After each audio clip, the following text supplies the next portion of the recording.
tokko kana tokko kunoo kana inni kun inshallah muslima ture sababa obboleessi isaa penteeteef haadhaa fi abbaadhaan addaan bee obboleessi isaa ammoo penteedhaa kan isa dura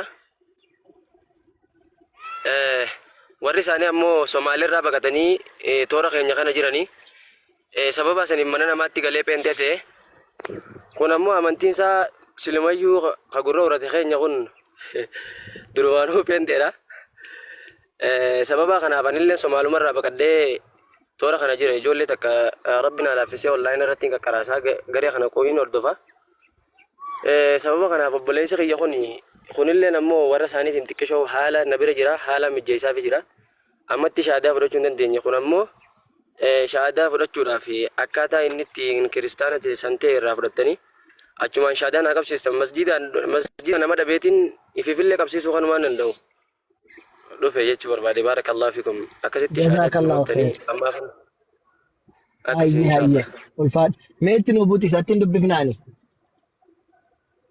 akkam jirta fayyaa keeti Agaa jirta fayyaadha nagaara alhamdulillah akkam taate mee kiristaana si godhani pente obboleessa kiyya biraan ture obboleessa kiyya na waggaa 10 ture yeroo sare inni jaartii isaati jecha beentee ayya ani beeku ture amantumaa yeroo sane beentee gizeen ifin na godhu maatiin deemanaamina na biran ture ayya yeroo sane beenteedha yeroo nefi ammaan tana gizeen ifin waan waldaa minaamina dhaqoon hin dhaquun jaaniini Siinaria yookiin na yala jokotu na yala deemi nan jaa useetumaan jala deemee dhaqee achitti na godhanii sambata yeroo hunda na geessaan anammoo achi dhaquun barbaadu obboleessa kana isaan nama muslimeessu harkeetumaan safara keenya na muslimeessi annaani na yeessi muslimeessaa kottu na jennu okay waggaa meeqa tamma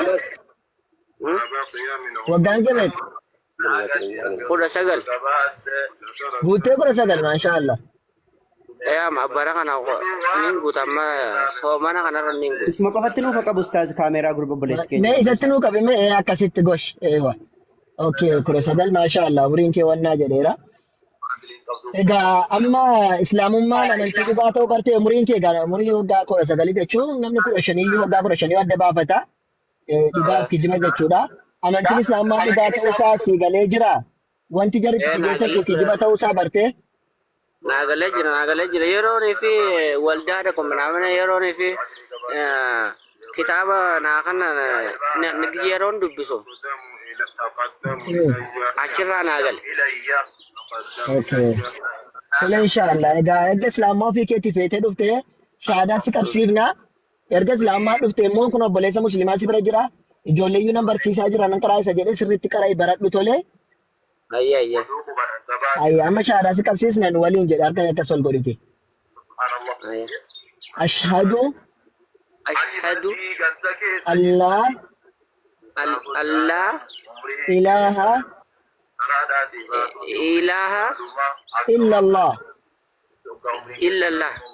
وأشهد أن محمدا رسول الله وأن عيسى عبد الله ورسوله dhugaan ka gabbaramu Allah malee akka hin jirre ragaa nan baya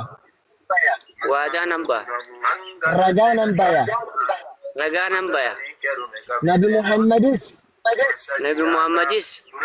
ergamaa dhugaatii dhumaa dhumaa fi dhugaa ta'uu isaanii keessa kiyyaan amanee arraba kiyyaan ragaa beera arraba kiyyaa ragaa beera. Yesuusis Yesuusis ergamaa rabbiiti ergamaa rabbiiti. gabricha rabbii malee Gabricha rabbii malee waaqa hin taane waaqa hin taane hin ta'us gonkumaa hin ta'us gonkumaa kuni dubbiidhuma kuni dubbiidhuma ta'uu isaa ta'uu isaa itti amanee itti amanee keessa kiyyaan islaamummaa fudhadheera. keessa kiyyaan islaamummaa fudhadhe. Allahu akbar Allahu akbar Allahu akbar Allahu akbar. Maashaallah obboleessa keenya baga rabbi islaamaa si fide abdii mee riskii wayii jira natti fakkaata bilbila wayiin kaasaa wanna jedhaan fide yoo riskii wanna ta'e. Akana kasa. Ayyee Ustaaz Abdii amma inshaallahu kanallee ammoo mucaan sababa saniin haala mijjeessaa fi jira yoo rabbi fedhe ni dhufa. Asumaan obboleessa kiyya kana wanni dhaamtanii yoo jijjiiraatte nasiyaa dhaamtanii fi akka garee shaadaatti inshaallahu daawaa qubaan qaba. Akka lafarra deemaa jiru qubaan qaba. Namni ammoo magaalaa tanatti namni afaan Oromootiin daawaa godhulleen hin jiru. Namni ammootiin gabbahee sodaadhaaf daawaa godhulleen hin jiru jechuudha. Ustaazota baay'een hin gara karaa irratti gaafaan deemus hin gara garuu asitti kophaadha taane beektaa. Silaa nu birallee namoonni waaqeffataa nu harkaa ta'an kan Somaaliirraa wajjin baqanne. Amma mucaan bira jiru kana isaa mana ichi dhaqee waa godhuus harka kiyyaan dhaqee argeetiin jira. Kanaaf alhamdulillah waan kana akka nu hubattan jechuun barbaade inshaallah. Namoonni waaqeffataa ta'anillee jira.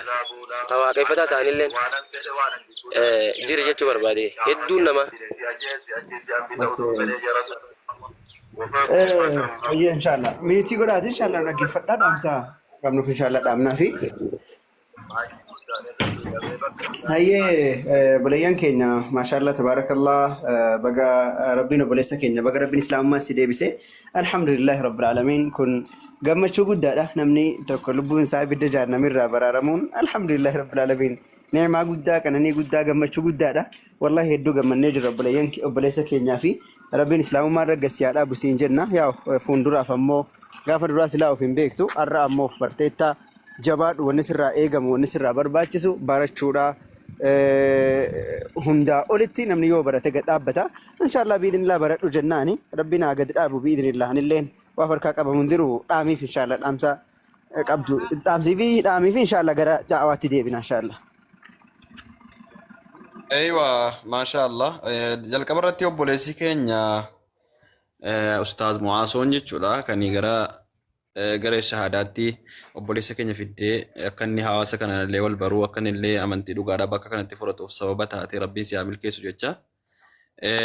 Dabalataan ammoo obboleessa keenya gara islaamummaa dhufte rabbiin gadi dhaabbisiif haa kennu eega gara islaamummaatti dhuftee jette islaamummaarraa wanni si deebisu takkallee akka hin jiraanne yoo duutee jettee illee islaamummaa irratti akka duudhaa qabdu sababni isaa rabbiin subhaanahu wa ta'ala quraana isaa kabajamaa bismillah sadaffaa keessatti muslima taatan malee duutanii hin dhufina waan jedheef ati har'a muslima taatee jirta lubbuu kan kee qaqqabattee jirtaa jechuudha osoo hin du'in osoo musliman ta'in osoo duute kasaaraa guddaadha badiisa guddaatu si mudata ture maaliif jennaani namni osoo muslima hin ta'in yookaan ammoo amantaa islaamaa osoo hin qabatin gama rabbii dhaqe خسارة جاء ربين سبحانه وتعالى قرآن ساكا وجماعة بسم الله سدفا لك وسد التمشان الرتي يجول ماليف جنان وما وفي والآلاني ربي توكتشت إيساني واك ألم أفسدي والاتقبني إلمنا ما واك إسا أكسيت ربي تلقوني سلبنا قدارا كان مو سلبنا كان ربين سبراري غير إسلام ما سي في ديجرا أتي أموامس أمونين كان كي ليجول لنا ما شاء الله أمونين كان كي جول لنا واني قدانا تتيفتشو لأقبدو بسرتي بردو Ustaazota namoota ijoollee muslimaa keessa namoota salaatan salaanne namoota dalagaan dalagne namoota callisanii akkasitti ta'an ilaalin namoota gama masjidaatti adeeman akkasuma kunoo saahiba nama si bukkee jiru kana qabadhuuti ganamaa galgalarraa yeroo baafadhuuti waa baradhu yoo namoonni tokko tokko ammoo akkamitti gooftaa Yesuus Kiristoosiin gantee gooftaa Yesuus Kiristoosiin gatte siin jedhe Yesuus Kiristoosiin hin ganne Yesuus Kiristoosiin obboleessa koon godhadhe jedhiitii itti himi. Sababni isaa Yesuus Kiristoos macaafa keessa kan jirullee waaqa tokkichatti amanee imimmaansa harcaaseetuyyuu boo'ee waaqa tokkicha kadhata ture. Anillee waaqa sanittiin amanee jedhiin. Warri waaqa tokkichatti amanan immoo obbolaadha jedhiin. Saniin achi ammoo yoo jarri Yesuus Kiristoos waaqayyoodha akkasii godhaa siin jedhan bakkuma Yesuus Kiristoos waaqayyotti ta'e macaafarraa gaafattaa jechuu garagaree shaadaatti illee qabdee fiddaa jechuudha. Kanaafuu Yesuus Kiristoosii ilma Maariyaamiiti rabbitu dinqiidha yookaan ammoo dandeettii isaatiin rabbiin addaamii biyyirraa uume nama godhetiyyuu haadha tokkittiirraa uume nama taasise. Maaliif jennaan hin danda'a waan ta'eef hewaaniin iyyuu cinaacha addaamirraa uume gadaamisa dubartii keessatti ilma dhiiraa uumuun waan tokko waan isatti ulfaatu hin qabu. Kanaaf iyyuu obboleessa keenya jajjabaadhu baradhu istiqaamaa godhadhu gadi dhaabbadhu gadi dhaabbi rabbi siif haa kennuuti hiriyootaan hin sossobamin. Namni baay'een si jibba amma namni ati dheengadda wajjin jirtu ijoollee ati dheengadda wajjin jirtu si jibbu amma maaliif gooftaa gantee siin jedhu yoo namni si ariyatee jedhe bakkeetti illee si ariyatee jedhe maa baarandaan buliin si galee yoo namni kan firri kan keellee si jibbee jedhe islaamummaa kan kee jabeessiitii qabi maaliif jennaani biyya duniyaa kana keessan jiraattaa yoo duute jette rabbii kan keetti hidhattaa islaamummaadhaan alammoo rabbitti dhaquun fokkina guddaadha xiqqeenya guddaadha waan ta'eef waaqni fannifamuu waaqni itti amanuu hin jiru jedhiin si galee waaqni ajjeefamu waaqni beela'u waaqni ofii isaatii nama akka kootii ta'u tokkollee hin jiru ani waaqa isa tokkichatti amana jedhiiti akkasitti irratti gad dhaabbadhu dabalataan ammoo obboleessii keenya haga rabbiin si laaffiseen atillee hordoffii godhiifi bareechi hordoffii godhii barsiisii waan inni baratuudhaa qabu barsiisii saahiba hiriyaa gaarii ta'ii as maaliif jennaan nama tokko nama dhufee asitti shahaadaa qabatu hordofuun wallahi hin ulfaata namni asirra taa'u tokko nama shahaadaa qabatu hordofuun hin ulfaata. Kanaafuu diiniin wasaasaadha waan ta'eef obboleessa keenya hordofiiti salaataa jira waa barachaa jira waan jedhu hunduma isaa hordofiiti inshaallah obboleessa keenya barsiisiidha. Inni kan biraa dhimma da'waa lafarraatiin wal qabatee maashaallah obboleewwan keenya hedduun biyya keessaa da'waadhaaf lafarra socho'aa jiran.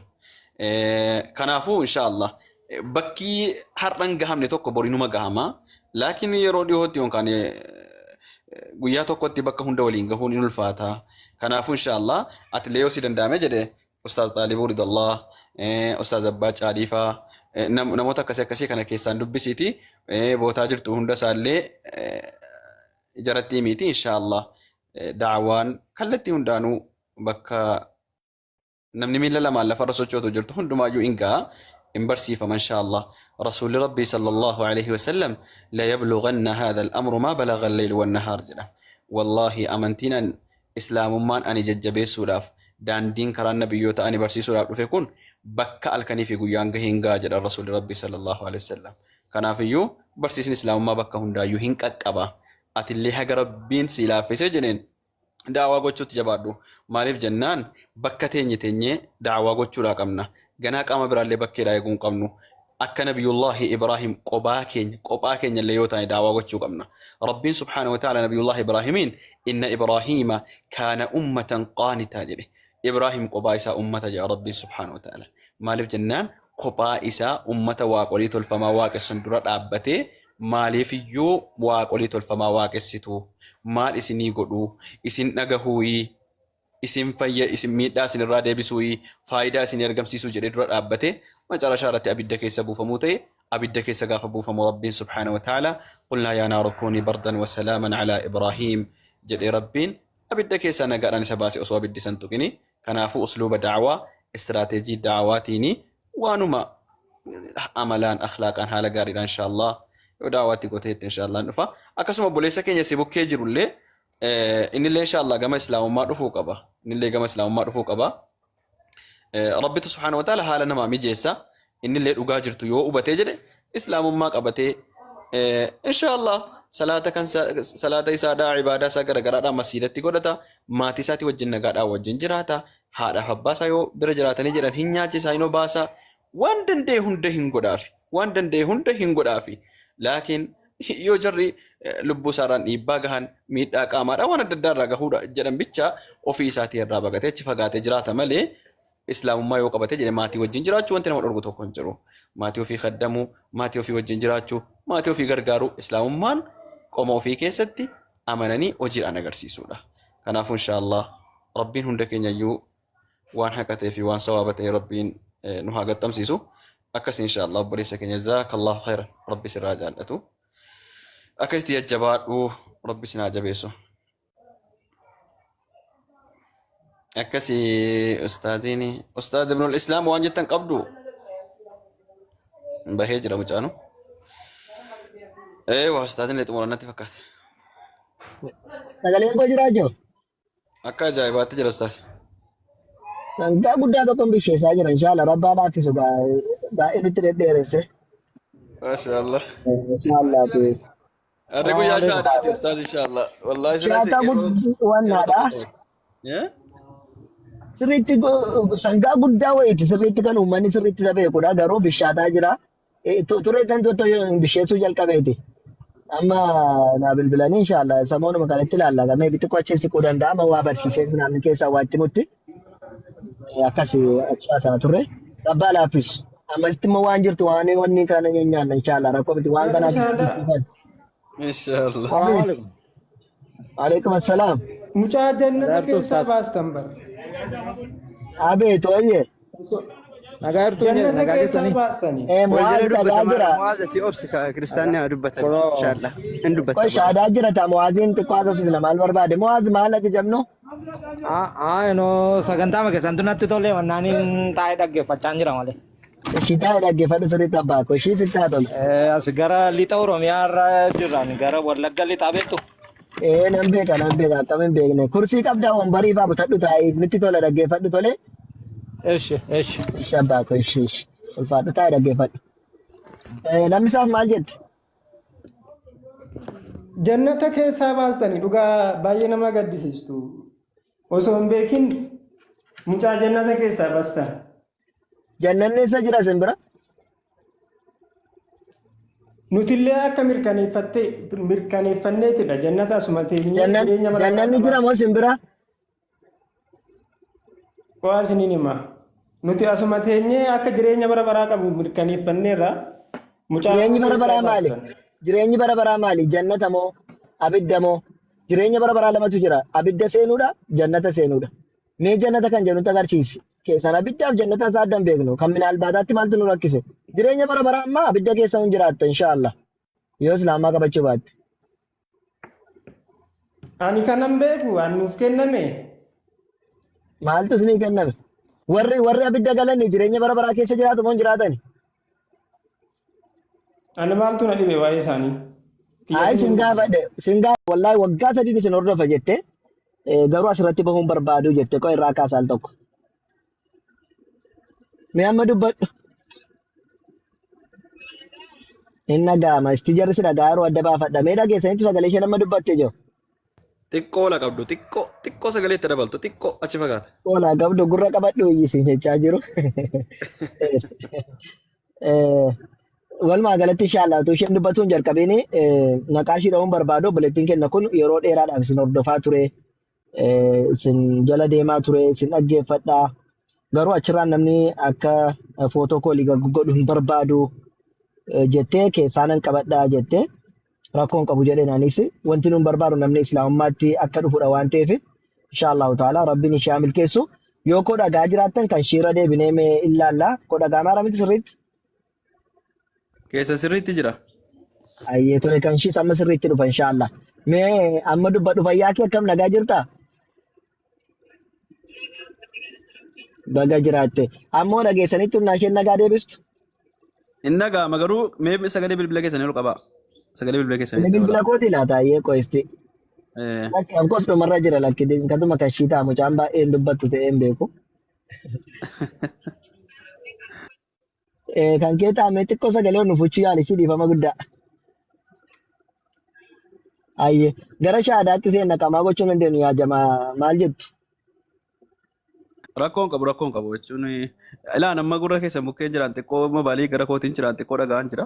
Warra jalaa miidhamocha. Akkam go'ii jennaa hariiree kana caala mana madaamee jirti hin jennuun mee amma danda'ame garuu shaadaan naa jettu sagalee xiqqoo akka ol qabdu goona. Xiqqoo yeroo shaadaa jettu sagalee ol nuu qabishee. Garuu namni si dirqisiise kootu siin jedhee jira. Okay. karaa tiiktookii situ dhufee keessaan na dubbise dee sila bilbila kee naa kenneme. Hayyee maashaallah ish. Akkas taanaan gara shahaadaatti deemnaa harka kee akkas na waliin godhiti. Ashhadu allaa ilaaha illallah wa ashhadu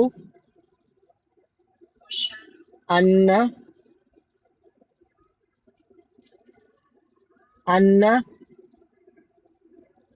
Muhammadan Rasulullah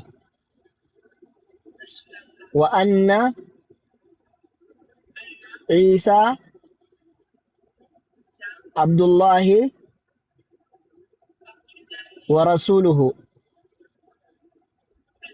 Dhugaan ka gabbaramu Allah malee akka hin jirre ragaan hin baya. Nabi Muhammadis ergamaa dhugaa fi dhumaa ta'uu isaanii keessa kiyyaan amanee arraba kiyyaan ragaa baheera.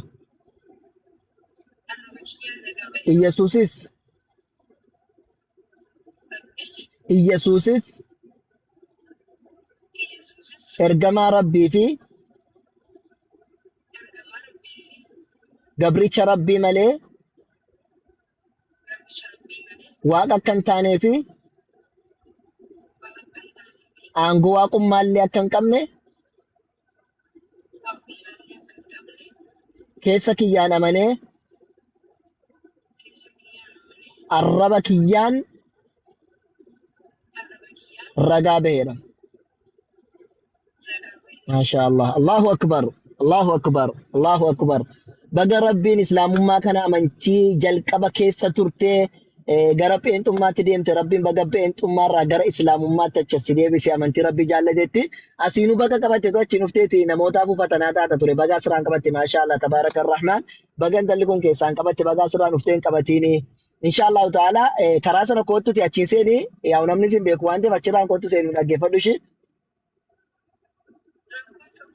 bakka karaa tiiktookii koottu bakka tiiktook laayivii irra jira achirraan koottu. Ayyee ishee. Akkasii yaa jamaa baay'ee nama gammachiisa. Bileetti keenya kana rabbiin irratti gadi haa dhaabu. Rabbiin islaamummaa kenneef kana haga dhumaatti kan waliin ta'u rabbii isheedhaaf haa taasisu. Rabbiin ishee haa milkeessu. Inshaallahu ta'ala. Egaa namni kunoo waaqa dhugaadhaan gaafa fudhatee akkasittiinidha.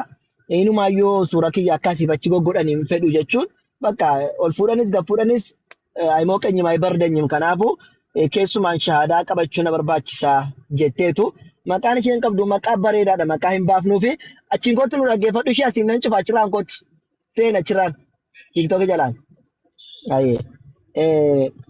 Kaleessa na bira dhuftee seentee turte mana abdiitti na fakkaata xiqqoo wanna jettee turte inshaallahu ta'ala ammoo qabatte alhamdulillahi rabbil aalamiin alaa kulli haal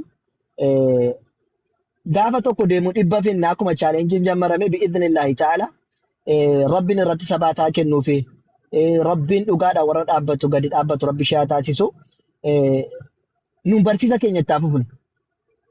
Sinii galee namni gaafa dhufe maashaallah baga nagaan dhufte baga lubbuun kee waaqa sadii jalaa baate sadii baga gabbaramuu dhiiste inni kaan morma si qaba inni kaan harka si qaba inni kaan luka si qaba goggototamuu jalaa baga baate qalbii tokkichaan rabbi tokkicha gabbarutti baga dhufte jennee nuti waan nu dabalanii waan nu godhanii osoo hin taane waaqa sadii dhiisanii waaqa tokkichatti achas dhufu. Tole gaafa barbaade nama ta'a gaafa barbaade waaqa ta'a gaafa barbaade hin bohaa gaafa barbaade hin nyaataa gaafa barbaade hin kolfaa gaafa barbaade hin ciisaa gaafa barbaade hin ka'a jechuurra waaqayyo isa tokkicha namaa waliin fakkaanneen isa amaluma isaa tokkicha qabatee deemu sala'u isa waliin deemi jennee sana gammannaaf nuti jechuudha. Saniifuu waaqayyo tokkicha dhugaadhaan gabbaramu sana isallee amalli isaa akka gaararraan jijjiiramne jechuudha. Rabbiin rabbidha namaadhaan miti akka gaararraas amalli isaa hin jijjiiramu.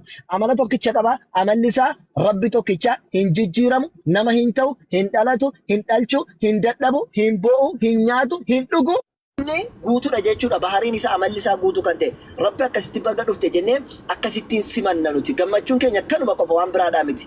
سنغالي قمتشون كينيا كان الحمد لله أمس بدأ ربي سبحانه وتعالى كرا دوغا إشي تغرسيسي أما اللي وري دوغاني سنيف قلتي جرتو غرا دوغاتي كوتا نما هلالينا نمني أبان فدين ديم أبان فدين نبا نمني كن أفتا نما هلالينا سمود أنغرو نمني والشالة كان سريت جل مراد دادي نمني أغاد أرغو هندمت دوغا نمني أرغو نما مراسد نمني دوغا أرغو نما مراسد أفتا أفتي داف نما قدا فكاتي داف دوغان أرغو نمني قلبي نماتي كنافوتي ربي سبحانه وتعالى كنوا أكستين كرا دوغا إسلام مات فيديني أما يو ربي سبحانه وتعالى إسلام مات نموتا هذا بلو أبدا جلا ربي جرا باسو توكو كيسا مالنا جتي دين قد راجي دا جتي سراتي gara Yesus kottu naan jette Yesusin gatteessa deemte naan jette naan asirratti tokkira teesse rondumaan beektu ni garuu maqaa ishiin kaasu mistira keessaan amma naan asoftetti keessumaan mistira qabadha jennaani ani Yesusin gateen deemnee ani Yesus biran jira situ biran jiru kottuun jedheen kanaafuuti warri Yesusin hin argine Yesus bira kottaatti dabalama ani Yesusin biran jira Yesusin hin namne Yesus waliin hin jiraan alhamdulillah isin warri Yesusin abadan gara kennatti kottaatti Yesusin argadha isiniin jechuudha barbaada kanuma deebinaan deebiseefi Yesus nu bira jira malee isin bira hin jiru gara Yesusitti kottaa jedheeni Rabbiin subhaanahu wa ta'ala egaa gara Yesusitti isinaa fidu gara Nabi Muhammaditti isinaa fidu karaa dhugaatti isinaa fidu isiniin jechuudha barbaada akkasii sa'aatii isinirraa fudhadhe ustaazota dubbadhaa inshallah barakallahu fiikum isin dhaggeeffanna. Itti fufaa ustaazi lallaba itti fufaa inshallah shaadaan illee itti fufaa lallaba illee itti الوقت وقتك يا أستاذ فرحان. wallahi akkas Anoo sa'aatii illee baay'ee qabu yeroo rukutadhettan malee. Saatii yoon qabaannes kanuma rabbii keessaa rukutadha. Ayyee ayyee amma qaburraa rukutadha xiqqoo ishii. Egaa walumaa galattuu barsiisni nabiyyootaa, barsiisni islaamotaa, barsiisni sahaabotaa, barsiisni taabi'ootaa hundumtuu islaamummaa irratti namoonni barsiisan maaliif ni barsiisan jennaani kunoo rabbiin malee nama gabbaruu dhiisaa jechuudhaani. Rabbiin subhaanahu wa ta'ala mee akkumatti ilmi namaadha. Rabbiin nama ta'e jedhee akkamitti fudhata? Rabbiin keessa waa hunda hin danda'u nu jedhan hunda sirriitti danda'a. Hunda gochuu hin danda'a. Rabbiin Quraana keessatti inna Allah ala kulli shay'in qadiir. Allahan waa hunda danda'aadha jedhe. Garuu waa hunda ta'uudhaan hin danda'u. Maaliif jenna? Waa hunda ta'uu fi waa hunda gochuun gargari. Ilaali amalaa fi eenyummaan gargari. Maalummaan namaa gargari. Maalummaan nama sanaa fi amalli isaa gargari. Rabbiin subhaanahu wa ta'ala dandeettii fi kana maaltu walitti fide? Ta'uu hin danda'an kun maalummaa ofii jijjiirrachuudha. Fakkeenyaaf Farhaan adurree ta'uu danda'a? Hin danda'u. Farhaan re'ee ta'uu danda'a? Hin danda'u. Farhaan leenca ta'uu danda'a? Hin danda'u. Maaliif? Amala namummaan qaba waan ta'eef ta'uu hin danda'u. Garuu Farhaan leenca ajjeesuu danda'a? Mumkin. Farhaan re'ee qaluu danda'a? Mumkin qaluu danda'a. Farhaan dubbachuu danda'a? Dubbachuu hin danda'a. Sini galee garuu Farhaan re'ee ta'uu danda'a? Adurree ta'uu danda'a jechuun namummaa kee dhiisee maal ta'e jechuudha? Farhaan horummaatti jijjiirame jechuudha. Horiitti jijjiirame jechuudha. Beelladatti jijjiirame jechuudha. Kanaaf waaqni eenyummaa isaa dhiisee namummaa waan jedhamu fudhate hin jedhamu hin danda'amu baaloo nagara illam jijjiiramuu keessatti. Maaliif? Tinbita Milkiyaas boqonnaa jala lakkoofsa 3 irratti ani waaqayyo malee nama miti hin jijjiiramu jedhee inni nutti himee jira. Lakki waaqni dhufee jijjiiramee nama ta'e jechuun immoo zabatnummaa yoo nagar na'u. Garuu waaqayyo waa hunda danda'aadha. Hin ajjeesas, hin fayyisas, hin nyaachisas, hin obaasas, si galee hin dhukkubsas waan hundayyuu ni gochuu danda'a waaqni. Waan kanaan ala garuu waaqayyo nama ta'a jechuun gonkumaan ta'u. Nama qofa miti waaqayyoon samaayii ta'uu hin danda'u. Waaqayyoon leenca ta'uu hin danda'u. Si galee waaqayyoon ergamoota ta'uu hin danda'u. Ergamoota waaqa keessas lafa keessa ta'uu hin danda'u waaqayyo. Si galee kanaafuu waaqayyo isa waaqayyo ta'e sana qofatti Allah tokkichatti kottaa. Dhaalika bi'anna Allah huwa al-haqq. Rabbiin isa jireenya uume sanatti kottaa. Yeroo baay'ee Yesuus Kiristoos Yohaannis boqonnaa 10 lakkoofsa 6 irratti Yesuus karaadhas dhugaadhas jireenya si jedha. Jireenya sana kan uume Allah miti. Jireenya sana kan uume Allahadha. Jireenyi uumama bar. Rabbiin Quraana keessatti boqonnaa 67ffaa lakkoofsa 2 irratti maal jedha? Alladhii khalaqa al-mawta wal hayaata liyabluwakum ayyukum ahsanu amalaa jedha. Yesuus jireenya nuun jetteera hundumaa uumama kaa jireenyi. Indee Yesuus jireenya taanaan uumama. Quraana keessatti Rabbiin du'aa fi jireenya kan uume eenyu? Allah miti. Uumaa Allaati Yesuus Kiristoos. Kana caala maaltu ragaa jira? Nutti mee Quraanni Yesuus jireenya jennaan isinuu ragaa baatennaan uumamadha. Ragaa Quraanaatiin kunoo boqonnaa 67 lakkoofsa 2 irratti Rabbiin du'aa fi jireenya uume. Jireenya sana uume eenyuuf kenne? Yesuusiif kenne. Ragaan maali? Yohaannis Wongel boqonnaa 6 lakkoofsa 26 irratti abbaan ofii isaati jireenya bara abbaan ofii isaatiin burqaa jireenyaati malee abbaan jireenya miti ilaali. Abbaan jireenya miti. Abbaan jireenya jechuun uumama jechuudha Quraana keessatti. Yesuus uumama. Abbaan jireenya jedhu macaafni. Maarreenaan burqaa jireenyaati. Jireenyi isarraa burqaa. Jireenya sana ofirraa burqisiisee eenyuuf kenne? Yesuusiif kenne jechuudha. Kanaafidha Rabbiin jireenya uumeetu namaaf kenne jireenya sana. الذي خلق الموت والحياة ليبلوكم أيكم أحسن عملا. يسوس أمم أهلك بقرآن بمصحف قدسم. جريني أمم هذا. لكن جريني أمم تانان واقع يوم مالك جريني تولي سيد جريني ما أبغى. إندن دام مال سنيب بني متي من نبشرة. نهو أدم نالا اللي بتعرف ماله. Barsiistani. Abshira كنت كنجرو. سرّان كيسا مني كان كيساني. بغدا كانوا فتاني. Baganaa gaannoo eeddani. Mannillee kanuma keessanii. لا كان ما كيسا راكون يجر كينيا كيسا نما أما دبا ولي ناسم نيتي. Eeyyee. إيه. Macaafni qulqulluunis afaan keessan afaan dhanna qabate yookiin arrabni keessan arraba dhanna qabate yookiin arraba abboomame haa ta'uudha. أيه. Arrabuma abboomamaa tokko waliin haasa'uu dandeenya.